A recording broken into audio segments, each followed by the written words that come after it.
Hey everyone, and thanks for tuning into the AFV factory. I hope you're all well. I thought it was about time I gave you a process report on the Amusing Hobbies low that I've been building. I've got to a good stage now, just like a pre-paint stage, so I thought I'd share that with you.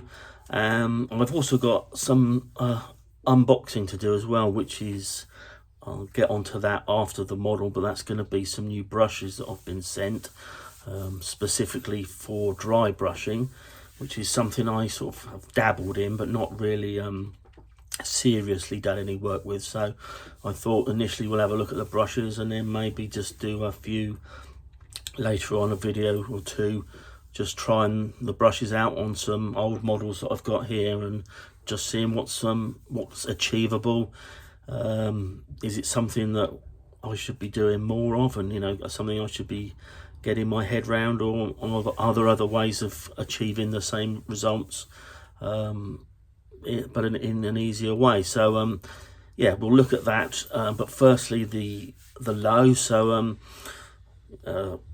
subscribe or like, do whatever you want to do, it'd be great, and I'll flip the screen round and we'll have a look at the low. So there she is then in her pre-paint phase. I've done a few modifications to it, and there'll be some more stuff coming. Initially, what have I done? So I've done some texturing on the whole sides and the glacis and that, because it was completely plain. There was no texture at all. There is texture on the turret, which is nice, but obviously the turret is cast. The hull would be made from rolled steel, so a different type of texture, something a little bit more subdued. But I've put some tracks on the front there. It was something that a lot of Allied tanks did. You see it a lot on Shermans and that type of thing. And I just think it's a good look, and obviously there's a theory there that it's going to be beneficial. I certainly think the crews thought it was worth trying, so I thought I'd have a bash at that. I've dug out some boxes for stowage and put those on, one on each side. The tools are from the kit, but I've put them in a different place, and I'll explain why in a minute. And obviously it's got the Panther bins, storage bins on the back. The turret I haven't done anything to yet, but I am planning on putting some stowage bins on here as well, either one either side, or one. I've got I don't know where it is to hand, but I have a Tiger One turret bin, so I might just put it off to one side and let it look a bit different as well. Metal barrel that came with the kit, I've just painted that as I've used some Tamiya lacquer grey as a primer. Essentially I scuff the barrel up a bit, give it a bit of a key, and then that will have another going over, just to get a better colour. It's a bit too pale for my liking. And the mantlet is done, and again really nice texture on that mantlet. And there's the, if we'll focus in, yeah, the pepper pot muzzle brake. So plans for the chassis. Firstly, the colour scheme and the unit this is going to be working from. So about 7 or 8 years ago, I did a King Tiger, a SLEP, which is a service life extension program. So I added extra armour to it, to the glacis and to the front of the turret, a different barrel, or different weapon, and lots of different bits and pieces, standoff armour, and I did it as a Africa core, which I thought was excellent. A lot of people couldn't quite get their heads around it, that why I'd done that, but I like to do things a little bit differently, and so this is also going to be a Africa Core vehicle. Now, a little bit of history for those that don't know. This obviously never came to pass, never came to fruition. It was only ever a drawing on a piece of paper or a blueprint. It was cancelled by Hitler because he wanted to go instead for the Mouse. Mouse is weighing in, I think, I'm not 100% sure, but about 150, 170 tons. This would have been around the 70-80 ton mark. So theoretically, they gave up on a much more practical vehicle. Very, very big tracks. I believe that had this gone into production, it would have had the widest tracks of any tank during World War II. I don't know about the Mouse. Obviously, that's got some substantial tracks on it as well. But yeah, big tracks. I suspect it would have had all the same problems, or they would have had all the same problems with engine and transmission stress and all those sort of things that the Germans seem to suffer because they weren't able to have mechanics and internals that were able to withstand just the vast weights of these vehicles. But they're good fun, just because it didn't exist. I'm always happy to do a what if, and I think this is quite a realistic one. Some of them are less so, but this only didn't come into fruition because of a cross, not a tick on a piece of paper. So, rambling finished for a second. The other thing that I'm planning to do with this is I have these concrete blocks that I've got a mould for them, a silicone mould, and there's a few here that I made up ages ago for a diorama. So they look a bit rubbish at the moment because they're the wrong colour, but once they are coloured in a nice concrete colour, I was going to put them along the side there just as for the crew, a very easy bit of, again, extra armour. There's a eye there which I've added, and there's one right at the back here as well. So just as simply as I can, and again thinking about the tank crew and how they would do things, minimal effort, maximum results sort of thing. So just simply I'm going to have a cable, like a tow cable running from there, and it will just run round here and attach to there just to hold these in place. They would jiggle and move around, there's no doubt about it. But yeah, I think that it will be something a bit different. Again, I do always seem to have the ideas that I have always come from somewhere, and this is something similar to what you see on Syrian T-72s when they had not RSJs, what's the word I'm looking for, the reinforced rebars that they welded round the turret and then filled them up with sandbags or just big chunks of rubble.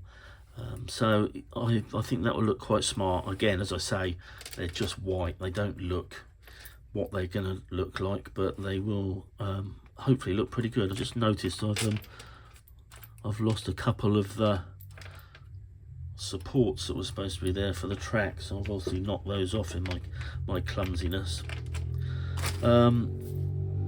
So yeah, so we're going to be getting some paint on it. So the paint I've got is this Vallejo beige, World War II beige Alamein. So it's a good colour, and I like this. I've used this before, again on the Africa Core King Tiger, because it's one of those colours that you can change the shade of and get some really good effects. You can lighten it, but it doesn't lose it's just a lighter version of the colour you're putting on. It doesn't change the colour. So for lightening up areas, and what I'm going to use, so I'm going to use this all over, just give it a single coat in that colour. I'm then going to lighten it up and do some sort of as yet undecided camo pattern on it, and then just work on certain areas. You see, I've left the turret, the hatches off, the engine cover is off. I have already done the turret hatches a different colour. I am going to go over this again. It's not quite what I wanted it to be colour wise, so I think I'm going to go over that again, try and get a bit more orange into it and go from there, because I used the Attacker red from a set that I've got and a Vallejo orange, which is quite an old paint, and as you can see, the orange, while the Attacker sprayed fine, the orange seemed to spit and splutter. As I said, it's quite old, so I will do that probably with Tamiya lacquer paints, because I've got a whole red and an orange, so that should work out pretty good. So that's that. I don't think I need to say anything more on this. As I say, the next time you will see it, it will be, at the very least, it'll have had some primer on, but hopefully it'll have had some of the beige on there as well. So I'll just clear this away, and then we can have a look at these brushes. So here they are as they arrived to me. This company approached me on Instagram and said they'd like to send me some brushes if I was interested, and of course I'm always interested in something to try out, something new, and obviously something free as well. Dry brushing is something that I kind of dabble in and out of, and I like the results, and I certainly like the results I see other people are managing to obtain, and mine are kind of less nice than other people. So I've decided, I've watched a few videos on YouTube, and I'm going to put these brushes to the test, for me to learn myself, and B, to give them a bit of a trial. So let's open these up. The company is Artify. There we go, Artify brushes. They do a massive range. I was having a look on their website, massive range of all sorts of art supplies, but brushes in particular. I'll leave a link to their website in the description below, and I did have a scalpel somewhere.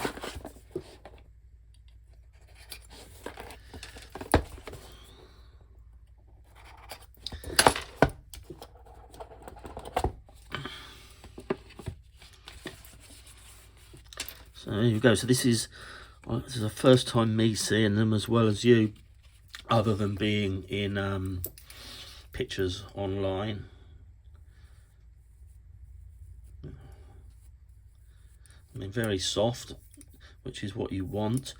Looking at videos, I did learn something quite interesting, and the fact was, I've always dry brushed with acrylic paint, same as the same as the paint I've used to paint an item, a canvas roll or something with creases on,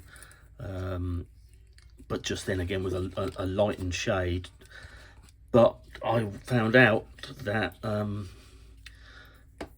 there's a problem with dry brushing with acrylics, and it's something that I have encountered, is that you tend to get clumping in the brush and it dries quite quickly, and you lose control,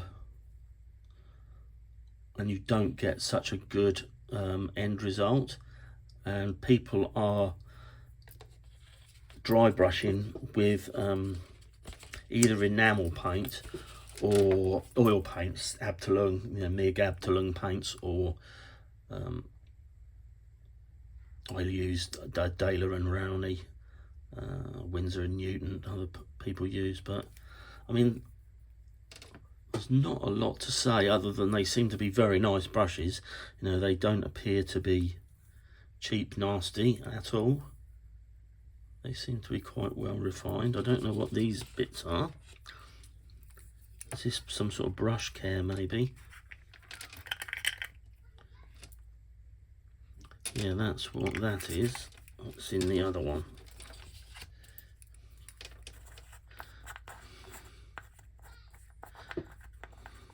I will look at what, yeah, have a look in the instructions in a minute. I also don't know what the price is of these. I'm thinking that they're around about £20 for the set, which at the moment is looking like quite a bargain because they look like really good brushes. But there's not a lot of instructions. Here we go. Care information. Proper maintenance will lead to more consistent results and ensure a longer life for your brushes. Make sure the paint does not penetrate deep into the belly of the brush when painting. Place the handle rather than the brush down to avoid damaging the bristles. The dampening pad is an integral part of the dry brushing process. Apply a drop of water to the center of the pad until the pad is lightly wetted. Please use the dampened pad before, during and after painting to achieve a smooth painting result. Use soap and water to quickly clean, reshape, restore your brush. So, yeah, I mean, there they are. They look excellent. I know I don't get sent much stuff, so it's always a nice surprise when someone says they want to send me some stuff to test out. You know, now that I've seen them, I will be cracking on and seeing what sort of results I can achieve. As I said earlier, you know, I do dabble with dry brushing, but I've never really pursued it and tried to improve on what I can do. So this will be a good opportunity to do so. So yeah, so I hope you've enjoyed this video. Thanks for tuning in and supporting the channel, and I will crack on with a low, and then a bit later on I'll start a little video with basically me learning how to dry brush properly. So okay, I'll leave it there for now, and I'll catch up with you soon. Cheers.